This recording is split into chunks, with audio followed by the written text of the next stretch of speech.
It's different now. Ineos are in charge, and this guy clearly aligns with Ineos' vision. So if they get him what he wants, as they should, he's their manager, he's their choice of manager, their choice of coach. Why can't we challenge the league next season? Why not? Tell me why not. And don't use Arsenal as a measuring stick. It's different. All right, guys. Hello and welcome to this episode of Can Ruben Amorim transform? Oh my God! So start who's the whole that? video again. We're gonna make it Amorim. Who's that? It's Ruben Amorim. Ruben Amorim. Amorim. Amorim. Ruben Amorim. Yeah. 2 M's. Ruben Amorim. Yeah. Ruben Amorim. Not Amorim. I didn't say Amorim, you bastard. I heard Amorim. Oh no. Ladies and gentlemen, he's gone. I don't know what he's on about. Listen, I'm not part of that. Listen, guys, first of all, welcome to Can Ruben Amorim Save Manchester United? And before we get into it, obviously I did have my issues with Erik ten Hag. I just want to wish him the best in the his future endeavours. Yeah. Eric, it was never personal. It was never personal, Eric. It was just purely professional. Eric, first name basis? Yeah, because he knows you. I do feel for the guy. Okay. You know, he did try his best. He had a family at the end of the day. 14 M's, yeah, say that. Yeah, 14 M's laughing out the room when you cut. But listen, we are now under new management. Here we go. Ruben Amorim. Here we go. It's not yet. Be taking charge of Manchester United after the November international break. Yeah. And I don't know about you guys, but I can't wait to see Manchester United back on top of the tree. What tree? What tree? Back on top of the relegation tree of the Premier League tree. Yeah. Of the English football tree. You know, Jam. You know what's funny? I've heard this so many times. Yeah. How many times? Erik ten Hag came. I heard it. Solskjaer came. I heard it. Ruben Amorim came. Okay, I'm hearing it. Okay, I'll prove you guys. Yeah, if Amorim doesn't work out, I'm gonna stop watching football, get married, start a family, and call it there. You should do that anyway. But don't. No, but I'm gonna do it. But speeding up the process. Yeah, don't stop. The process will be it's gonna happen. It's gonna happen. Yeah. What? It might not work out. Nah, it might not work out. We'll get into it. We'll get to why or why. I want to stop watching may football or may not work out. I want to watch you suffer. Oh wow. I'll be honest. Oh wow. I hate United. What? And you love them. I've suffered enough. You suffer. What more do you want? You can suffer more. Can I suffer more? How? You can suffer more. You want to die? Not that If I suffer more, I die.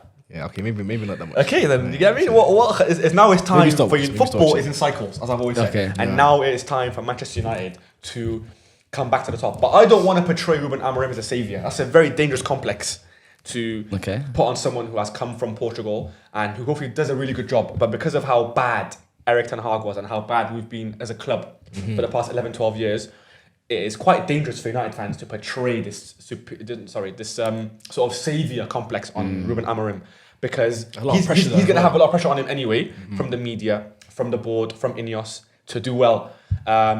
So I just don't want United fans to think, okay, this guy is now the be-all and end-all. And listen, I really hope it takes us back to where we want to be, where we should be.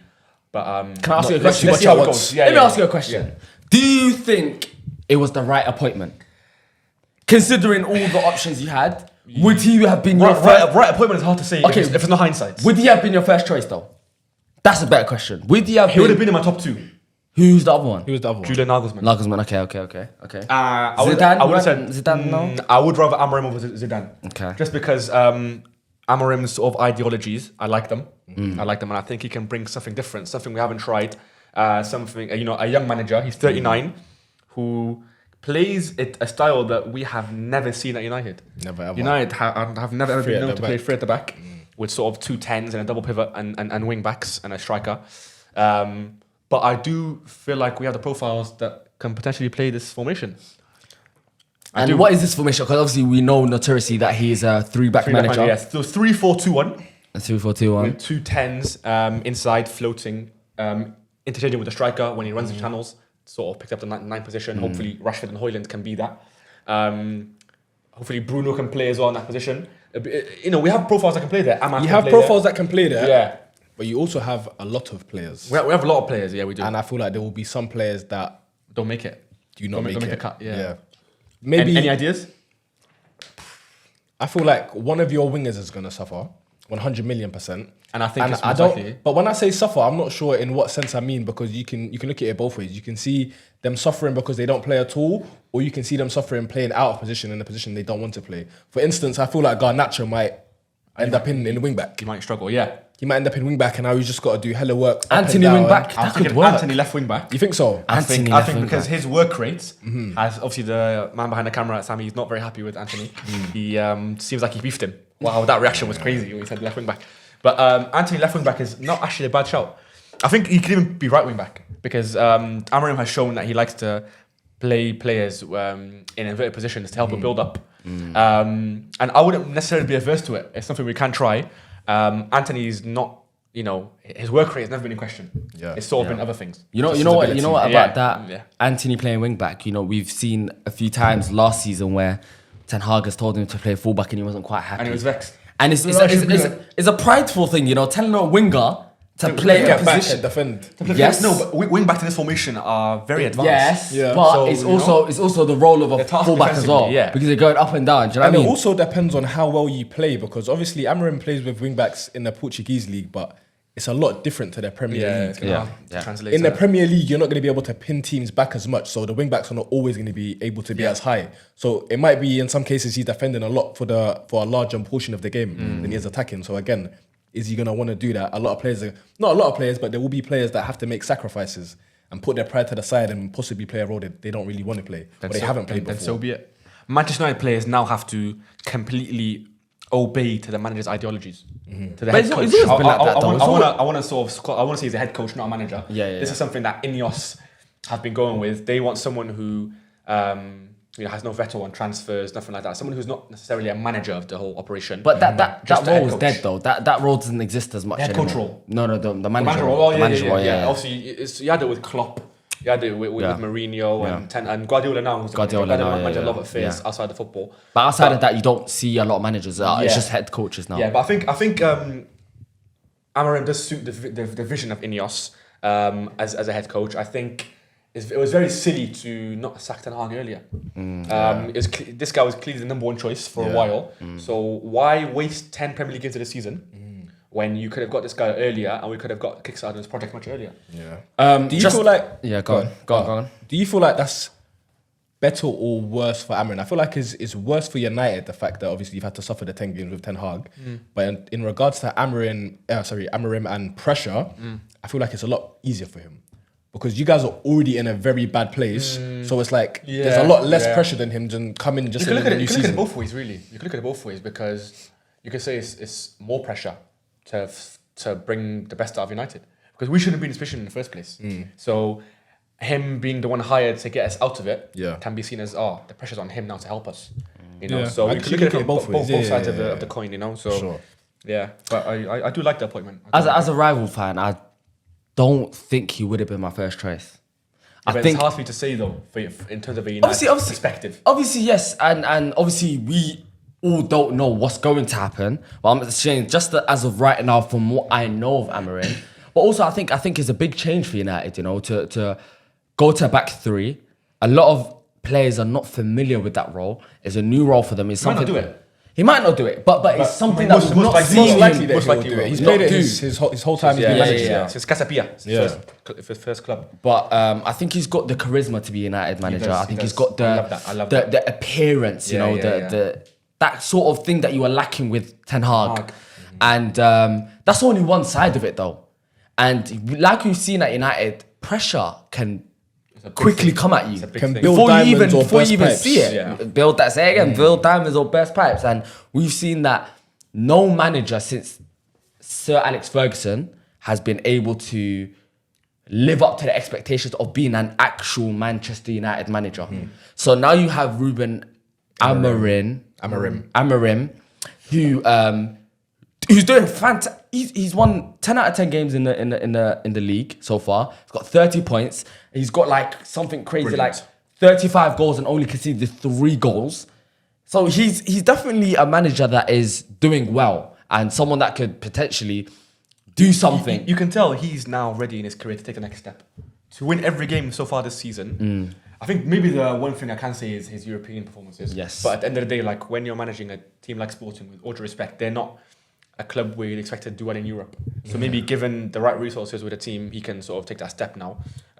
But you can see that this guy, a lot of managing United and coaching United comes down to personality and boils down to man management, which you can see Ten Hag wasn't really the best at, having issues with Sancho, with Ronaldo, namely, and a couple other guys maybe we don't know behind the scenes. But this guy seems like he can handle pressure well. He speaks very, very well, and he comes with a persona that befits a Manchester United coach. And I cannot wait to see him get started and see it translate to the Premier League, because I think he's going to do really well. In regards to his man management, and obviously us talking about certain players maybe not being too happy with their team role and position, do you think he needs to take a similar approach that Maresca took at Chelsea, in the sense that when it comes to training and stuff, kind of making it clear what team he looks to take forward and what players are not really going to be making it? He kind of excluded them. Yeah, that's sort of a blueprint he can follow. But I think it was different over there, because I think with Chelsea it was the sheer amount of players, the sheer number of players. Like he had to exile someone, and Maresca had to see which sort of players were good enough to play. I don't think that's the issue Amorim faces at United. I think he faces the issue of fitting the best players into the best positions. I don't think it's a sheer number of players, because I think we have the talent and we have the quality to play the formation that he wants to play. And I think, listen, if anyone wants, players have to now obey to it. They have to sacrifice playing positions that they want to play. They don't want to play, to see if they fit it. You don't know if you're going to play well there until you try. 100. So until it's been tested and trialed, it can't be knocked. So I think about that. What I want to ask you as a Man United fan, obviously he's coming at a very awkward time. Very. He's not in a transfer window, and he's been given the task of picking up a very depleted United team. What do you expect from Ten Hag this season? Amorim this season, and also what do you expect from him going forward when he has a transfer window and he gets the players that he needs and want? Like, what's the timeline? Like, take me through a journey, because obviously it's another manager who's gonna need some time to get things together. You can't expect nothing. You can't expect too soon. Yeah, straight away. So tell me what you expect this season, and then tell me what you expect going forward, and give me a timeline on when you need to actually win. Okay, this is how I'm gonna put it. Okay. This season can be seen as, I don't want to say a free trial. I expect United to go very far in the Europa League. Okay. Whether we get top 4 or not, I don't know. I think that's out of the window. Very tough. I think it's out of the window. But listen, it's a matter of what, 6-7 points? I think that's ridiculously optimistic. Yeah. It is very optimistic. Yeah. So I'm going to say top 6 for this season. Okay. And I'm going to say maybe we go on a cup run and we go very far in the Europa League. I think next season, Manchester United need to challenge for the Premier League. Okay. You think within one season? Next summer. That's where next season, Manchester United. Listen. Yeah, sorry. Listen, get more, man. Listen, it's not crazy. You've gone rogue. Listen, if the manager, you've gone rogue. If he's the right man in charge, and his tactics work and his tactics flourish, why is it not to say that next season we can challenge for Premier League? Because I'll tell you exactly why. We've seen. Ask the man sitting next to you. We've seen. He'll tell you. I'll tell you exactly. He'll tell you exactly what it is. That guy's leaving. The bald guy, Guardiola. Are you going to say because Arsenal, Guardiola, Man City? I mean, hopefully. Okay, no. I'm saying, look at the journey of an Arsenal fan who are extensively better than you lot. Is the journey to winning the Premier League? It's not fun, especially when you're in like a rubbish position. Obviously, we were also in a bad place.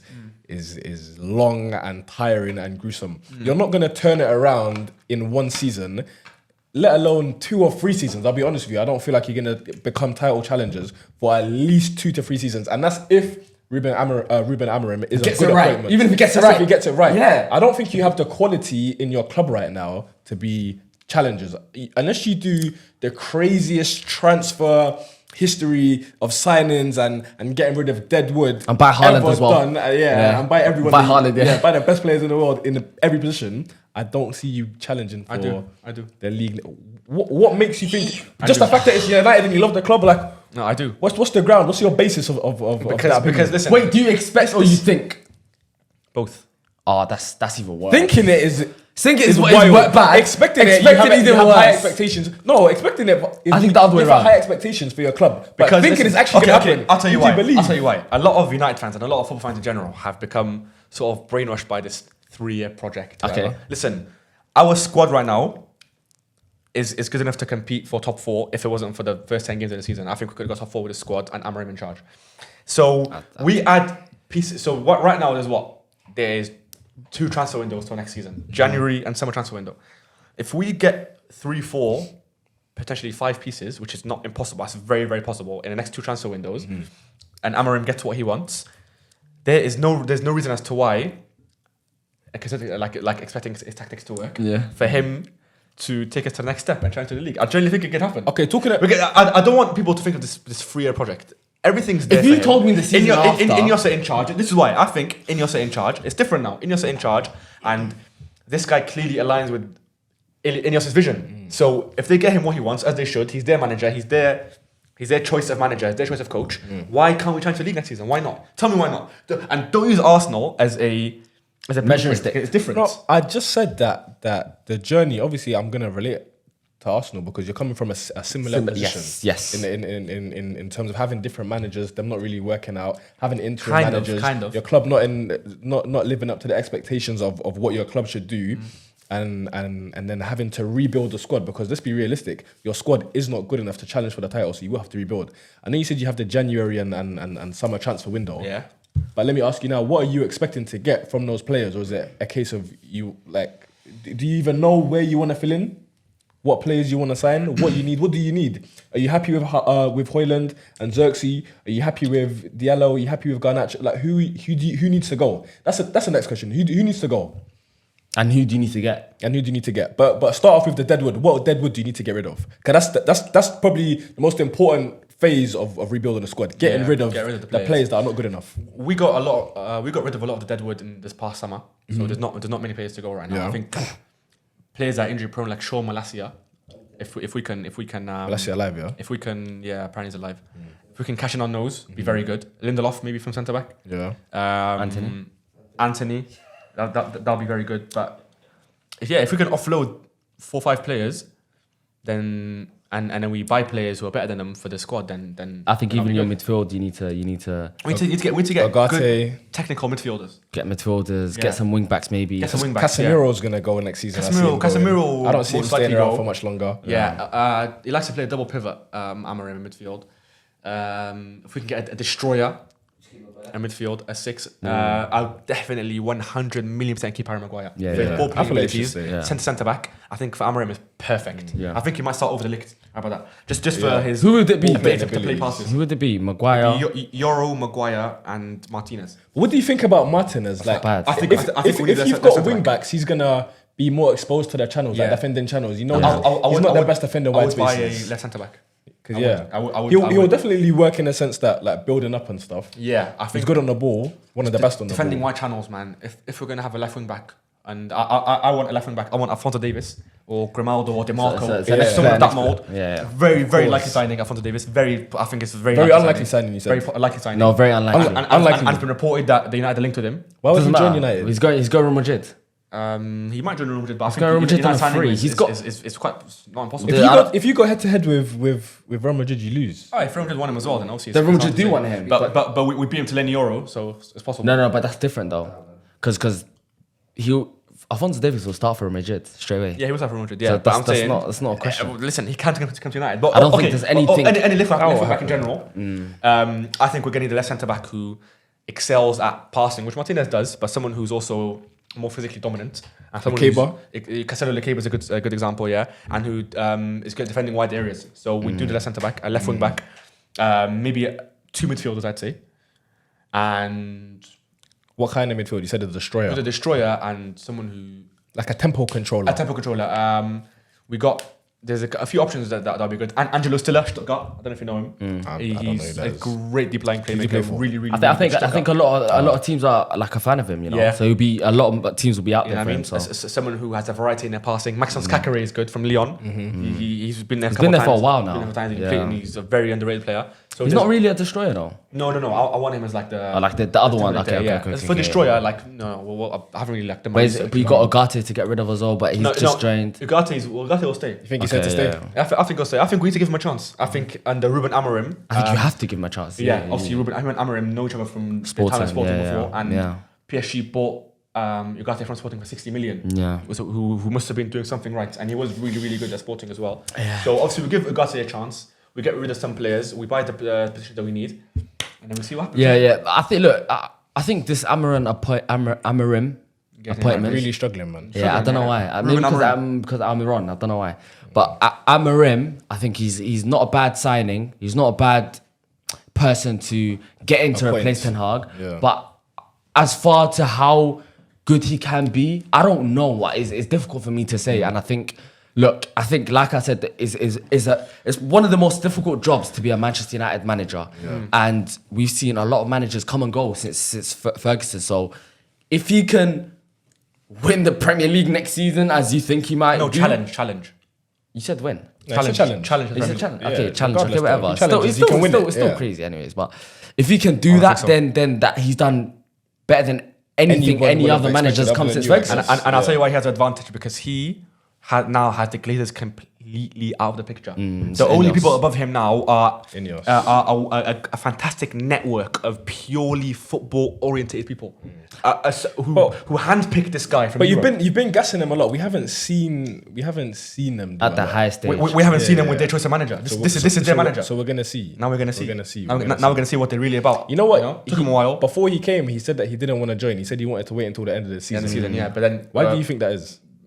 Probably because just want a fresh start and you want to finish the season with Sporting. It's both. It's fair to Sporting to finish the season because they've won every game so far this season in the league, and also to start afresh with United in a new season. But obviously Ineos told him see that yes or no, now or never. Yeah. So we had to make a decision. Yeah, because they would have went for someone else. Yeah. So the international break, this 2-week break now. Yeah, nice time. It's probably the best time in an awkward predicament. Yeah. But I'm really interested going forward to see what signings he makes. I'm really interested, and what type of formation and format he... And how it works, isn't it? Yeah. I see that a lot of fans are saying to bring in Victor Gyökeres. What do you think about him? I think he's obviously he's on fire. I think he's a really good player. What do you think about him in the Prem though? I'm signing him as a risk. He seems like the sort of player who has high flop potential. I've seen that on Twitter. I really do. And also we have Portuguese league. Attackers. And we've seen it before. It don't really work out. Nunes hasn't been too well. Yeah. But I think he's a Premier League striker though. He gives me that vibe, Premier League striker. No, but I'm saying that's the difficult part though. Love. You've got Højlund and you've got Xerxes. I think it'd be very difficult to move either of them on. And but I'm saying it will be very difficult to move either of them on to get Gyökeres in. So I'm saying that one of them has to leave in order for you guys to even get Gyökeres. The thing is, Gyökeres stayed this season at Sporting because of Amorim. Him and Amorim have a very, very close relationship. It'll be interesting to know what happens. So if we were to target him, I think we would get him. You wouldn't be sad if you got him. I wouldn't be sad, but I think it's a waste of money. Yeah. I think we'd allocate funds. Xerxes, Højlund, I think he's better than your strikers though that you've got now. He's probably better, yeah. But I'm saying we have Højlund, who's the sort of player that he can be coached into a world beater, in my opinion. I think Højlund will start with Xerxes, especially on I think the physical and finishing levels are there with Rasmus Højlund. Yeah. He can be refined, in my opinion, into a world-class number 9. And hopefully Amorim is the guy to... I think he has the potential to take him in that position, innit? So I don't think we can go Gyökeres personally. Okay. Just an interesting fact about Amorim. After losing his first 2 games at his first club, Casapia, he announced that he would quit if he lost the 3rd game. And he won every game. And that's when he switched up his tactics, birthing the 3-4-3 that he's quite famously known for. And went on a 14-game unbeaten run. Unreal. Impressive. And he said he'd leave himself if he lost the 3rd game. Yeah. Well, but I think that's a testament to his character. You know? So when we're talking about his character, can he be what he needs to be for United? What a man. Quite possibly. And obviously right now we've got Ruud van Nistelrooy, interim manager, who I would love for him to stay. Obviously you need someone like that close to the club. Yeah, Amorim since Casapia had the same group of coaches he's worked with, so they will be coming with him to United. But Van Nistelrooy, I think he did say he's going to stay. So hopefully he does stay connected to the club and coaching staff, because he is the sort of connection to the fans that United love. You see him today when United scored, ran down the touchline. Love it. I love him, and hopefully he doesn't go anywhere and he stays within the club. But man, look. Wait, sorry, just one more thing before we wrap up. Who do you think there's any players that you're looking forward to seeing under Amorim? Do you feel like there's players that will shine? Yeah, I think I'm looking forward to see if Ugarte is not the flop everyone says he is. I think given a chance to work, under Amorim, hopefully you can improve. I'm excited to see what he do. Rasmus Højlund, I think probably number 1. Yeah. Is it? Excited to see him. Yeah. Obviously, we haven't seen Lenny Yoro yet. Yeah. So you don't know what. One of the best centre back prospects in the world. Obviously, got an unfortunate injury in pre-season, and his first game will be under Amorim. So you know, I'd like to see Rashford. Yeah, I want to know yeah. how that I works. think the Rashford He'll be inside dynamic. and that, you know what I mean? Yeah. I think the dynamic with Højlund is going to work really, really well. We've not seen Rashford inside the pitch. Inside forward in the Yeah, 10. I we've think not it's seen going to that. be. Yeah, not in a 10. Yeah. I think it'll be I'd really like nice. to see how that goes. It's man. an interesting role. It's not a 10 in the sense And where you got to be a it's like creator. more like a Yeah, I think in Sporting he has Trincao. Trincao is not really a creative 10. He's more of like the guy that Rashford's going to be. Yeah, You know, Jav. the sort of, Attack. secondary Where's Bruno goal scorer. playing? Bruno will be the other 10. The creative side.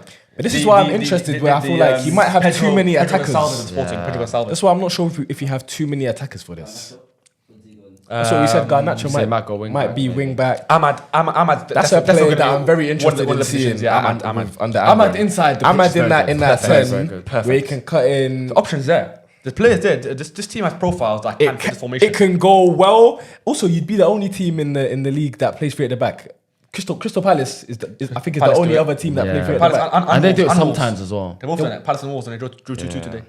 Wolves play three at the back. Three So, at the back as well, so yeah. it'll be those two. It's gone out of favour. It's gone out of favour recently. Yeah, two teams very low in the league. So you'd be joining them. Hopefully. hopefully you're doing it. At the end of the day, it's how you apply make it work for apply your yourself, of formation. course, Yeah. of course. But like I said, we need technical players. Yeah. We need players who can come in and enhance tactics. We need it. Otherwise, it's not going to go very far. Yeah. And we haven't got that right now. Okay. So You know. in conclusion, do you think it will be it's a good signing or It's a good appointment as a manager. Yeah. I think it's a very, very, very. You very optimistic? good appointment. I'm very optimistic, and I'm looking forward to the future. And I just can't wait, man. You know, we need to fast forward in a year. He's doing the rants Yeah. for Get Amorim out. Amorim out. Yeah. He's this, he's that. He's You know, out. We've seen What this you been story so saying? many times. That's Come what on, I'm trying to say. So Either that or we're holding our 21st English Cup trophy. no, not happening. Not happening. Yeah, Not man. happening. But yeah, guys, let us know in the comments if you think Amorim, whether you're a United fan or not, even rival fans, I want to see your opinion Yeah. if you think What do Amorim is you a guys good think? appointment. Make sure you follow all the socials on the FTF socials. Follow all of us individually. And make sure you subscribe, like, comment, all Run of it that. up, run it Join up. us in this journey and let's go to the moon. Bem-vindo, Ruben Amorim. Obrigado. yeah, whatever that means, man. Love and guidance. Take care, man.